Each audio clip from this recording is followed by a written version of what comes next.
మీరు government of India environment forest department వాళ్ళ ఎలా ఉంటుందంటే ఇప్పుడు ఎక్కడైనా సరే భారతదేశంలో ఉన్న ఏ ఇంచి అడవిలో అయినా సరే ఇంచి కూడా it's completely remote sensing agency ద్వారా it's completely monitored and photographed.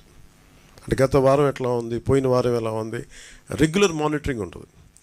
అంటే మీరు ఒక ఫారెస్ట్ డిపార్ట్మెంట్, మీరు ఫారెస్ట్ ల్యాండ్లో మీరు చిన్నపాటి ఒక పాక వేసినా కానీ it can be sensed, it will take a photograph. చాలా క్లియర్ కట్గా డిమార్కేషన్ చేస్తుంటాయి, ఇది ఫారెస్ట్ ల్యాండ్, ఇక్కడ వైలేషన్ జరిగింది. అదే తరహాలో భవిష్యత్తులో ఇప్పుడు మన ఒక డ్యామేజ్ జరుగుతుంది, దీన్ని అడ్రస్ చేస్తాం, దీన్ని బయట కోసం భవిష్యత్తులో ఇప్పుడు మనం ఏమనుకున్నా ఇప్పుడు కూర్చోబెట్టి వైసీపీ వల్లే జరిగిందని నేను మాట్లాడలా.